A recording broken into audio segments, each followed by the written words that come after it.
사랑합니다. 성도 여러분, 5분 말씀 하루 묵상 최원호 목사입니다. 사무엘하 8장 14, 15절 말씀 읽어드리겠습니다.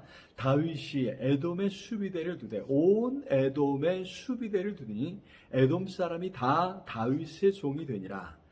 다윗이 어디를 가든지 여호와께서 이기게 하셨더라. 다윗이 온 이스라엘을 다스려 다윗이 모든 백성에게 정의와 공의를 행하니라. 아멘. 다윗이 온 이스라엘의 왕이 되어서 예루살렘을 정복하고 거기 하나님의 교회를 옮겨왔지요. 그런 가운데 성전을 건축하려는 마음을 가졌었습니다. 이스라엘을 하나님의 백성으로 세우고자 애쓰고 있었던 것입니다. 하나님께서는 그런 다윗을 얼마나 사랑하셨는지 모릅니다. 그런 가운데 다윗이 대적들을 물리쳤습니다. 왕이 해야 할 의무, 왕이 해야 할 가장 중요한 일이 바로 대적을 물리쳐서 백성을 보호하는 것 아니었습니까? 그래서 블레셋의 침입을 물리쳤고 모압을 물리쳤고 소바 왕을 물리쳤으며 그들을 도려왔던 아람도 물리쳤습니다. 계속적인 승리를 거듭하고 있습니다. 어떻게 이렇게 계속해서 승리를 거둘 수 있었을까요?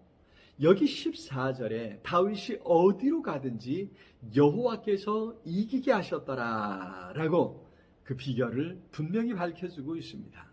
그렇습니다. 전쟁은 여호와께 달려 있습니다. 하나님께서 이기게 해주셨던 것입니다. 오늘 우리가 하나님 말씀에 순종하면 하나님께서 도와주십니다. 우리 하나님 말씀에 순종하고 그 뜻을 행하면 우리 하나님의 일을 하는 것이겠죠. 당연히 하나님께서 도우시지 않겠습니까? 우리는 하나님의 일을 하고 하나님께서 우리의 일을 해주시는 것입니다.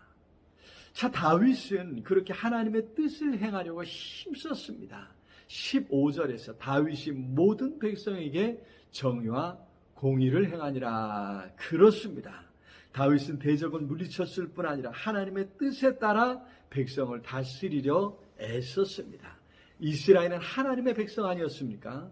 그러니 자기 마음대로 하는 것이 아니라 왕이신 하나님의 뜻을 따라 정의와 공의를 행해야 했던 것입니다. 오늘날 우리 사회는 어떠한지 생각해 보아야 됩니다. 지나치게 물질 중심주의에 치우쳐 있지 않습니까? 오직 물질만을 추구합니다. 명예도 중요하지 않습니다. 사명도, 자긍심도 물질 앞에 다 무너져 내리고 말았습니다. 정말 중요한 것이 무엇인가? 가치관을 바로 세우고 하나님께서 기뻐하시는 정의와 공의를 행하는 것, 그것을 우리 하나님이 기뻐하시지 않겠습니까? 우리가 진심으로 하나님을 기쁘시게 하려 하면 놀라운 일이 일어납니다. 하나님께서 다윗이 어디로 가든지 이기게 해주셨던 것처럼 우리의 삶에도 놀라운 은혜가 있을 줄로 믿습니다. 오늘도 참으로 우리의 마음을 살펴보아야 됩니다. 과연 하나님을 기쁘시게 하려는 마음이 있는가? 하나님이 기뻐하시는 정의와 공의를 행하는 일에 힘쓰고 있는가? 하나님을 기쁘시게 하려고 힘쓸 때 어디를 가든지 하나님의 은혜를 힘입을 줄로 믿습니다. 어디를 가든지 겁낼 것 없네. 어디든지 예수 함께 가려네. 사랑의 주님 참으로 감사합니다. 어디를 가든지 하나님 기뻐하시는 일을 찾고 그 일을 힘써 행하겠습니다. 정의와 공의를 행하겠습니다. 성령으로 함께 하시고 도와주시옵소서.